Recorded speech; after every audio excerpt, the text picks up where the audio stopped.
Well, hello everybody. I'm Mike Dermanowell Jr. with Hub International, formerly Dermanowell Insurance Group. I'm with my colleague, Matt Havens. And over the years, you've gotten to know us through this safety video that we do for our clients every year. And, you know, we've been through a lot together the last couple of years. We've had a pandemic, we've had a great resignation, and those have been difficult for a lot of businesses and a lot of industries. But on the flip side of that, many of our schools have record enrollment. Many of our churches have people coming back into the church now physically for the first time in a while. So we have new leadership, new pastors, new administrators, new staff, new teachers, new custodial people. And really what Matt and I want to do today is kind of explain to you why you're sitting here watching us, okay? Because I think with so many new people, it's really valuable for us to refresh and talk about really your health and your safety. And that's what we're going to do.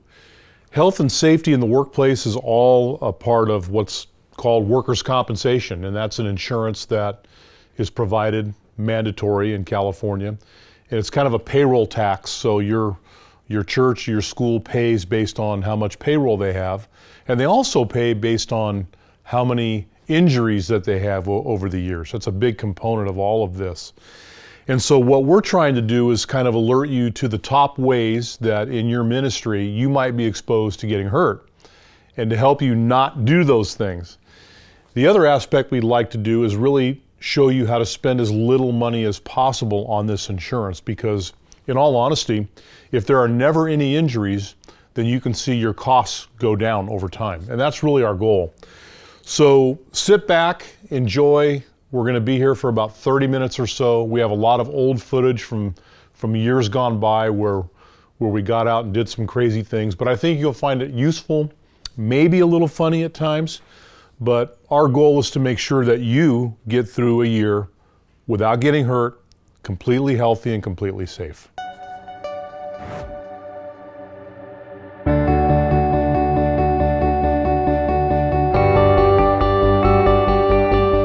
Well, I think to get started, you know, Matt and I see all kinds of situations with claims. Matter of fact, we're on claims review calls all the time. And, you know, to be honest, we don't want to be talking about you on these calls, okay? And the way we're not going to talk about you on these calls is if you stay safe throughout the year. So there's a myriad of ways, unbelievably, to get hurt at a church and a school and on a campus. But there are really 5 top trends that we've seen in the past couple of years, one new addition to the list.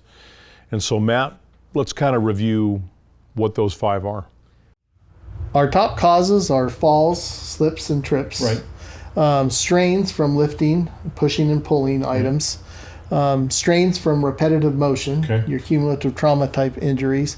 Our new one to the list is our COVID-19 and the pandemic. And then the last one that is new to the list are motor vehicle accidents. Right. And it's surprising because we have not seen motor vehicle accidents appear on the list in quite some time. And I think, you know, it could be one of those things where we just went from a situation over a couple of years where there was not a lot of traffic, and now all of a sudden we have tons of traffic, right? So, well, we're not really sure why, but we will cover some of these in great detail as part of the presentation today.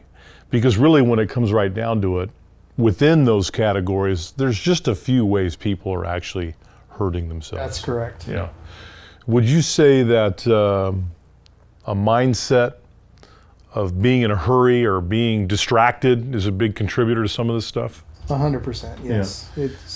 If you hear the term be present, yes, in life or with your family, put the cell phones down and be in the moment. Yeah. That applies to working safely as well. I mean, we used to talk about way back when we talked about, hey, teachers, don't walk backwards when you're bringing your kids back into the classroom. Now when you got to talk to everybody about not walking with their head down looking at their phones. Look at this guy walk into a wall, or this woman walk into a mall water fountain. And check this out, a bear on the loose, and this man texting almost walks right into him. The videos are funny, but the problem is serious. According to the most recent numbers, more than 1,000 people went to emergency rooms because they got hurt while walking and distracted on the phone. Double the year before, which was double the year before that. Because we're seeing that, time and time again. This is something that's happening before people trip and fall. Yes. Yeah. The other area that I see is take the time to turn on a light. Oh, I know. We're going to have a little something about that. Yeah. Take the time to turn on a light. Yeah. Walking in the dark, what could possibly go wrong, right? Exactly. Especially in a classroom, Yes. So, well, good. Well, let's get started. We got some good content out there for y'all to look at. We'll come back and talk about the pandemic and kind of how that's affecting things, and then we'll talk about claims and some other issues.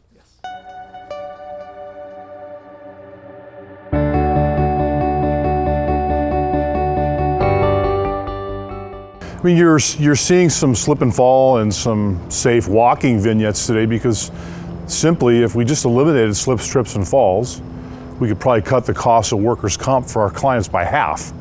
And there's just so many different ways that this is happening, and we're just trying to show you the most common ways. Being distracted is a huge problem. And the phone, I hate to say it, we're all tethered to it.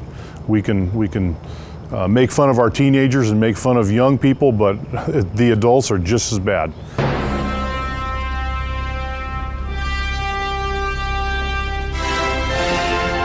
So don't distract yourself. Slips and falls are 99% preventable. You just have to take the right steps, no pun intended, actually pun intended, to not slip and fall. Now, this is... I don't think I can do it without holding on in these shoes. So Amy, so this is the thing. Amy can't even get down one step in these high heels. What is going on? What are you doing? And we got people going up and down stairs in high heels all the time carrying stuff. And so this is a great illustration of what the problem is with inappropriate footwear for what you're trying to do. Now, this is a huge problem, okay? Typically we talk about high heels, but these flip-flops, I mean, when you look at slips, trips, and falls, this is what you're really seeing day in and day out.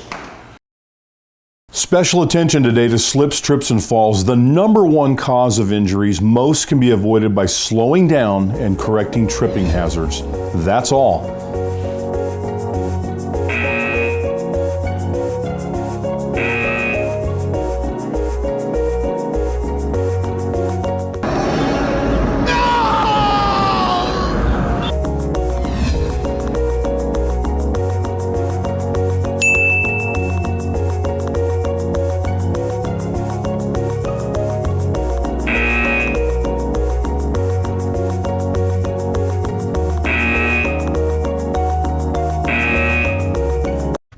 I have very little patience for stupidity.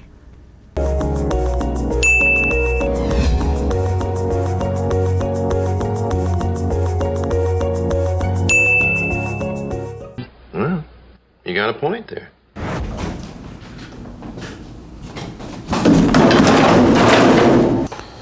All right, if you've ever seen the Allstate commercials featuring mayhem, this is it. Why are we sitting in a dark room doing anything? Well, because from time to time, some of you walk into dark rooms and try to navigate your way across the room, and inevitably something like this happens. Well, this is we call this kind of an unforced error.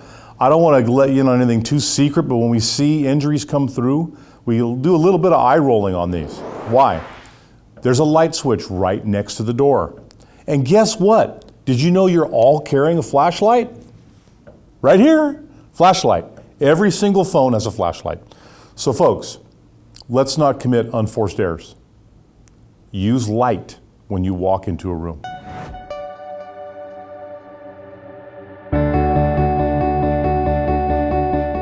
So I think when the COVID-19 pandemic started, one of the big question marks was how was this going to affect the workplace? And for a long time, it didn't affect the workplace because everybody scattered and they were not in the workplace. But now that people have come back, the question is, if you contract COVID-19, where did you get the virus? And that's like finding a needle in a haystack. And so for a while in California, there was a presumption that if you were at work and you got COVID, then you got it at work, because there was no other way to prove this, right? And so would you say that a lot of the COVID-19 claims we've had have been based on the presumption or some other way of measuring how someone might have got it? The major claims were a result of a known workplace exposure. Okay, so how did they figure that out? I mean, they figured that out in a couple. I could think of a couple of occasions where somebody was working closely with an individual who the next day called and said, "I'm COVID positive. I wasn't feeling well yesterday, but I came in anyways." yeah, And there was the direct exposure. yeah, maybe a cluster of cases, Yes. because that would kind of not really prove 100%, but it would be enough circumstantial proof to make that COVID infection a workplace claim. It was more likely than not Yeah. it came from the workplace. And the majority of those were like the majority of all COVID Right. exposures, where somebody felt poor for a few days and then recovered very quickly with very little or no medical care. But we did have a couple of more serious cases within the group, and Usually still people, recovering. usually those people were in an age category or a category with other contributing conditions, right? Correct. So even some of the larger claims that we've seen in churches and schools fell into those categories that we all look at and say, wow, this kind of has attacked people based on certain characteristics. Absolutely. Yeah, okay. So what do you think the best risk management strategy then is for us to mitigate COVID claims with our ministry clients? Continue to report every positive test that the employee comes to you, says they tested positive for COVID. Continue to report those to LWP. Okay. There is still the mandatory requirement that happen. Yeah. Or the carrier if they're not with WL. Or the carrier. I'm Right. sorry. LWP. Continue to report the positive tests with the work comp carrier. Right. And I think too, if someone's got a little sniffle or a little cough or they don't feel good, a lot of times people say, well, it could be an allergy, it could be wildfire smoke, it could be a number of things, and they go into work, and it's kind of hard to blame them because not everything's COVID, right? That's true. So, I think some of this goes on because people don't even know they have it and have very mild symptoms. So a difficult exposure to manage. I personally think we may be through the worst of the real tough variants. We'll see what happens. We can only hope and pray that that's the case.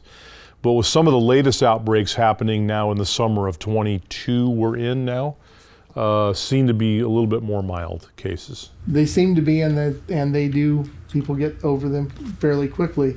But to the point of coming to work with feeling poorly, if you have a fever, I would recommend staying home. I think that's the big one, isn't it? The fever, yeah. Because the fever is also a very big point where people are truly contagious. Absolutely. Right. Okay. So we're not medical doctors, we're not virologists or anything like that, but I think some basic common sense can help us keep COVID out of our schools and our churches.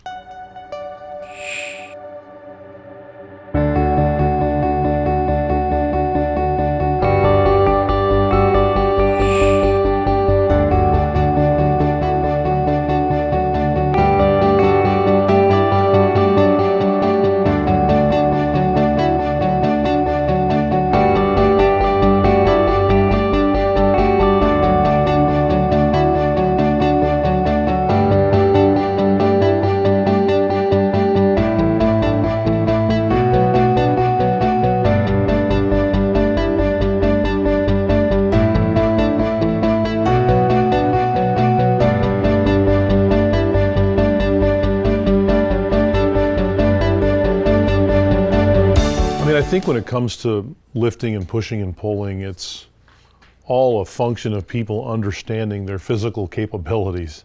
I think there's I don't know, people don't understand they're getting older sometimes, and when you go right in from just a cold stop to an improper lift, or a cold stop to grabbing something and pulling it towards you or pushing it away from you without any kind of a warm up, or it just doesn't make sense. And these are all unforced errors, right? Oh, absolutely. They're unforced. I mean, I don't know about you, but I think 95% of people getting hurt is an unforced error. There's certain things that happen. You look at it, you take a 360 around it, and you go, there's nothing they could have done.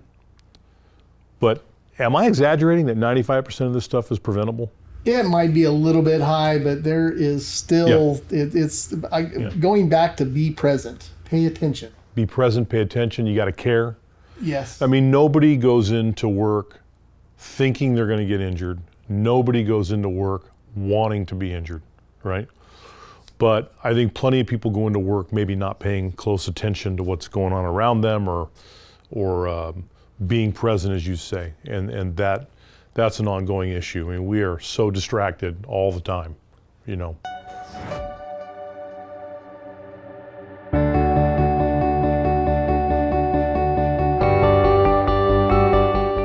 I think it's worth it to spend just a minute talking about playground safety, because we've gone to great lengths over the years to make playgrounds themselves safer. California has strict standards about the type of playgrounds that we can even have and how they're installed, what kind of surfaces we have to have on those playgrounds. They've done a great job on that, protecting kids. But I think staff members maybe aren't getting the message. I see a lot of flip-flops, a lot of sandals, a lot of bad footwear out on these playgrounds. They will lend themselves to tripping and falling. One of the things you really got to be aware of when you're out on the playground is objects that are flying back and forth, like balls and things like that. You see what I'm saying? So you get hit in the head, you turn, you look, boom, right in the head. Or the little kids are all around you and you're not seeing them. They're holding onto your leg, they're behind you, you're walking backwards, and boom, you fall on your back. So the playground is a necessary element of Christian education, especially for the little ones. But as staff members, we got to understand that that part of the campus probably is one of the more hazardous areas that we have, even though it was designed to be safe for kids. So we're going to have to take measures with good footwear and with being aware of our surroundings to make sure we don't get hurt out there. And then last but not least, we got to make sure we're not playing games with the kids.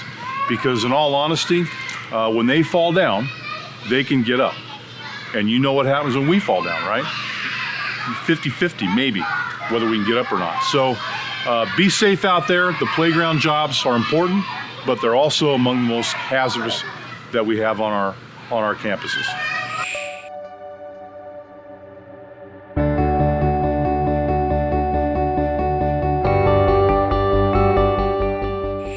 As temperatures and humidity rise, it's important to be prepared for the dangers of working in the heat.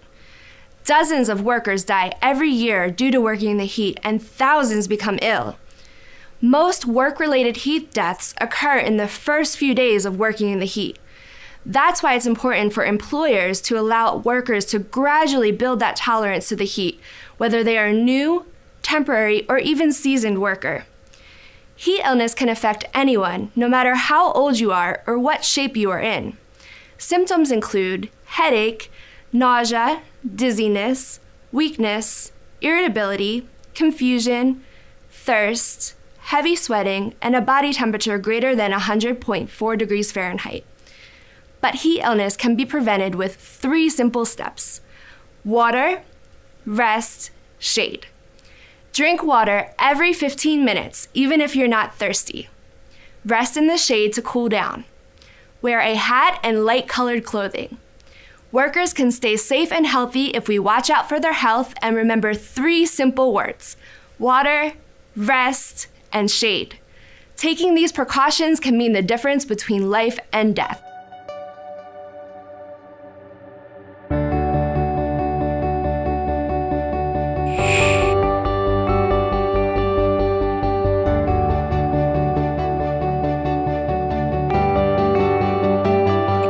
So what we see out there is that people injure themselves by working to the point where they're uncomfortable. and they'll continue to work and work and work until they actually have an injury. So what we do is we advise people on some basic principles of ergonomics to make sure they're comfortable when they're in their workspace. Yeah, and those principles really are seen in three areas. What's the height of the chair? Where's the keyboard? And where's the monitor? A lot of folks don't realize that all three are adjustable. Everybody is different. So I would just be aware of your environment and know that you can make adjustments to those three areas. Yeah. And so one of the things I like right here is this mouse, which is a different mouse than you typically see. But this is there for the particular issue that the person that sits here has. And this relieves the pressure on their thumb in particular. So this is a good example of an accommodation. But the main point is that if you have discomfort associated with working in front of a computer, that you say something, because it's easy to come out and make evaluations and make adjustments so that you can work comfortably. The angle that we should have our arms, especially the lower arm, resting on the keyboard, should be at a 90-degree angle when you're looking at the angle right where your bicep is. Now, the other thing to look at is to make sure that the monitor height is proper. Ideally, we want to make sure that the monitor is equal to the level of your eye.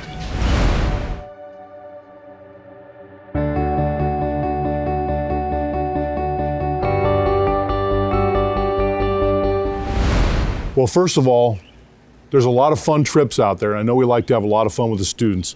Snowboarding and skiing at the staff level, not a good idea. Now, if you want to do it, that's fine, but budget for it because someone's going to get hurt. Snowboarding and skiing. Number 9, ice and roller skating. Ice and roller skating. Nothing good ever happens to staff members on any kind of a skating rink, ever. Number 8, trampolines and bounce houses. For whatever reason, our folks like to get out there and mix it up with the kids. Trampolines and bounce houses, not a great idea. Number 7, climbing walls. I'm talking at camps and other places, not a good idea. Number 6, a lot of people like to go surfing, especially in California on the coast, coastal schools.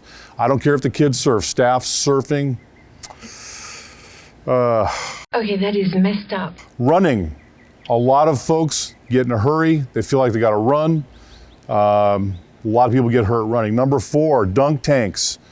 Great time at carnivals, but if you're in a dunk tank and you're on the staff, a lot of injuries in dunk tanks. Number 3, staff and student contests and games. Basketball, volleyball, all kinds of stuff like that. If the staff's going to participate, I see problems on the horizon. Number 2, playground equipment. It is for kids. I shouldn't even be up here. Can I even fit through here? Yeah, you're good.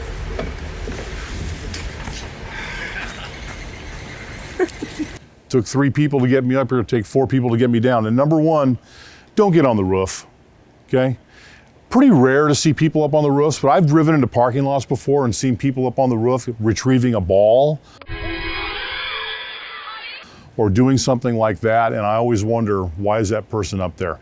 Those are 10 sort of simple suggestions to not get yourself all mangled up during the school year. Right.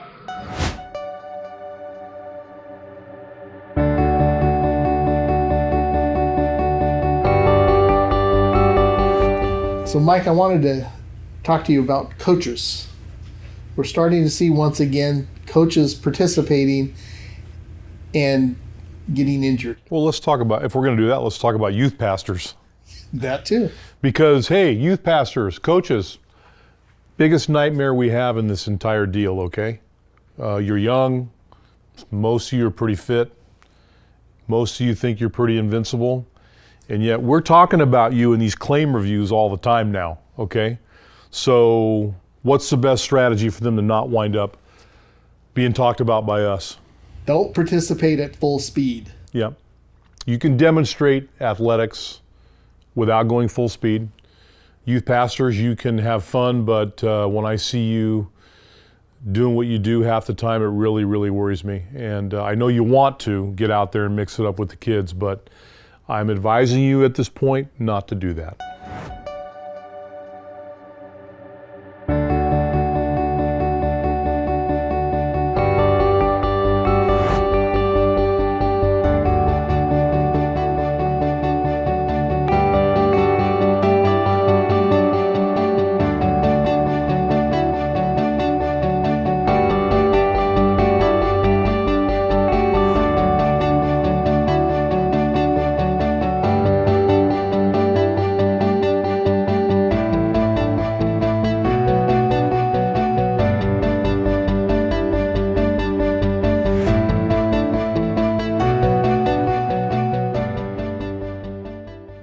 there's an injury, what does the injured party do? Report it To their administrator at their site. When do they report it? As soon as possible. Right. And it's kind of true that when there's a delay in reporting, it's for two reasons. One is a person just really doesn't want to run it through workers' comp because they care so much about whether that ministry is going to pay more because they got hurt. I get that, right? The other thing is a little less common, and that is just really cases of fraud, right? Late reporting is a red flag for fraud. I don't see a lot of that with our ministries, but there's some. There's been some happened. Questionable ones, but in the most part, it's the first instance that you talked about. And where that becomes an issue is when the injury is more serious than originally thought. Right. And care is needed and is sought. Some things may need authorizations, and that gets delayed because we don't know about the claim yet. Yeah, and I think the other thing too is some of you out there have had so few claims that when you do have a claim, you don't know what to do. Quick message for the administrators out there. If you have any questions about the reporting process, who to report to, when to report, please give me a call or send me an email. My contact information will be on the screen. You're always welcome to reach out. I'm always here for you. Well, speaking of some of our resources, we have had some turnover. Amy Radix is retiring. Yes. Reggie Sadler has moved on. Gabe Lorente has retired, and so we have a new set of resources here in the office to help you with risk management. You can contact, if you're an administrator and you want help with risk management and really a review of your programs that you have in place for safety and health, you can contact me and I'll put you in touch with the right person to get that done. There are changes every year, and the last thing you want to see is that you're not in compliance with those, because being in compliance is really simple.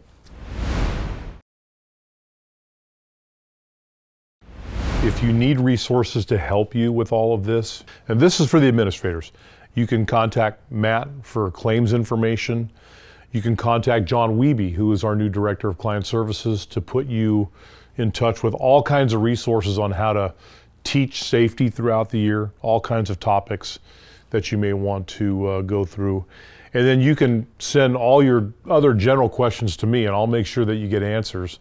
We're really committed throughout the year to making sure that you have all the tools you need to have a safe workplace, and that if you do have an injury, that you know exactly what to do. So that's our job, and we're here for you 24/7 to get that done. And we hope we never hear from you, because nobody ever gets hurt. That's the goal. So I realize this presentation is going to be taken with varying degrees of seriousness on the part of people. That's just human nature. But I want to encourage all of you that this is very important, and to heed the words of Paul as he wrote to the Colossians chapter 3, verse 23, where he says, "Whatever you do, work at it with all your heart, as working for the Lord, not for human masters." Thank you for your time today.